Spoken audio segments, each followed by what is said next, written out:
இந்த நிலையில்தான் பயணம் செய்தவர்களில் இந்தியாவை சார்ந்தவர்களே பெரும்பாலானவர்கள் இருந்திருக்கின்றார்கள். போர்ச்சுகீசிய நாட்டை சார்ந்தவர்கள், கனடாவை சார்ந்தவர்கள், பிரிட்டனை சார்ந்தவர்களும் இருந்திருக்கின்றார்கள்.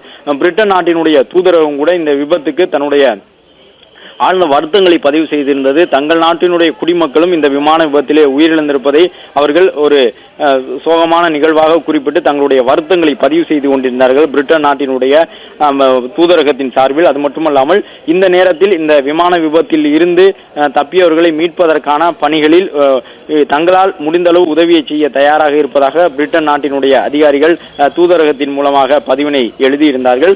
அது மட்டுமல்லாமல் பல்வேறு மாநிலங்களுடைய முதலமைச்சர்களும் இந்த விமான விபத்தை தொடர்ந்து அதில் சிக்கியிருந்து உயிரிழந்தவர்களுடைய குடும்பத்தினருக்கு தங்களுடைய ஆறுதலை தெரிவித்து வருகின்றார்கள். உயிரிழப்பு எண்ணிக்கை மேலும் அதிகரித்துவிடக் கூடாது என்பதற்கான ஒரு வேண்டுதலும் இந்தியா முழுவதும் இருந்து வருகின்றது. ஏனென்றால் 170 பேர் உயிரிழந்து விட்டார்கள். மொத்தம் பயணம் செய்தவர்கள் 242 பேர். அதில் 2 பேர் பைலட், 10 பேர் பணியாளர்கள், விமானத்தினுடைய பணிப்பெண்கள் 10 பேர் வரை இருந்திருக்கின்றார்கள். பயணிகளுடைய எண்ணிக்கை என்று பார்த்தோம் என்றால் கிட்டத்தட்ட 230 பயணிகள் வரை இருந்திருக்கின்றார்கள் என்று சொல்லப்பட்டிருக்கின்றது. எனவே அவர்களில் கிட்டத்தட்ட 170 பேர் உயிரிழந்திருக்கக்கூடிய சூழ்நிலையில் மேலும் உயிரிழப்பு எண்ணிக்கை அதிகரிக்கக்கூடும் என்ற அச்சம் இருப்பதன் காரணமாக அதற்கான ஒரு மருத்துவ சிகிச்சைகளும் உடனடியாக வழங்கப்பட்டு வருகின்றன.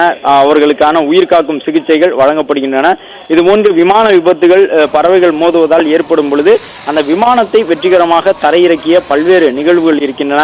குறிப்பாக வானில் வட்டமடித்தபடியே பல மணி நேரங்கள் வட்டமடித்து அதன் பிறகு தரையிறக்குவார்கள்.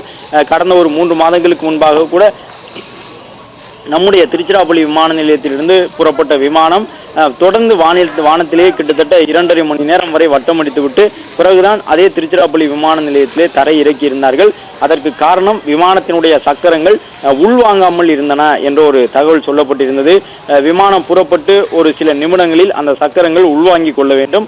ஆனால் திருச்சிராப்பள்ளி விமான நிலையத்தில் அண்மையில் நடந்த அந்த ஒரு நிகழ்விலே விமானத்தினுடைய சக்கரங்கள் உள்வாங்காமல் இருந்தன. அப்பொழுது கூட அந்த 2 விமானிகளும் சேர்ந்து திறம்பட செயல்பட்டு தொடர்ந்து திருச்சிராப்பள்ளியை சுற்றி இருக்கக்கூடிய வான் எல்லையிலேயே விமானத்தை இயக்கி சுற்றி எரிபொருளினுடைய அளவை குறைத்து எரிபொருள் அளவை குறைத்ததன் மூலமாக விமானத்தினுடைய எடை அளவை குறைத்து அதன் பிறகு தரையிறக்கி இருந்தார்கள்.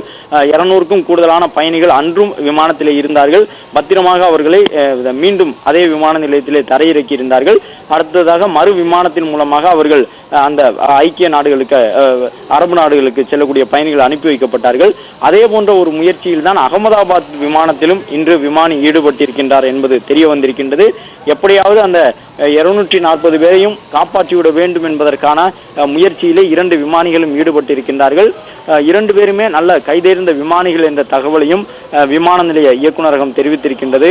அதன்படி 2 விமானிகளுமே கூட 8000 மணி நேரத்திற்கு மேலாக விமானத்தை இயக்கிய முன் அனுபவம் கொண்டவர்கள் என்ற தகவலையும் வெளியிட்டிருக்கின்றார்கள்.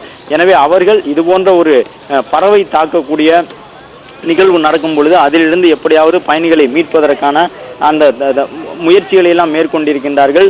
அவர்களிடமிருந்து அந்த சமிக்கை முறையாக விமான நிலைய கட்டுப்பாட்டு அறைக்கும் சென்று சேர்ந்திருக்கின்றது.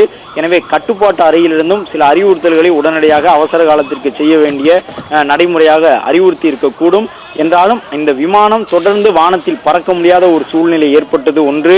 மற்றொன்று, விமானம் தொடர்ந்து கீழ் நோக்கி சென்று கட்டடங்களின் மீது உடனடியாக நொடிப்பொழுது இடைவெளியில் மோதி விழுந்தது என்று இந்த 2 காரணங்களும் விமானத்தினுடைய விமானி எவ்வளவோ முயற்சிகளை மேற்கொண்டும் அந்த விமானத்தை பத்திரமாக மீண்டும் அகமதாபாத் விமான நிலையம் நோக்கி திருப்பி செலுத்துவதற்கான ஒரு வாய்ப்பினை அவருக்கு வழங்கவில்லை என்பது தெரிய வந்திருக்கின்றது.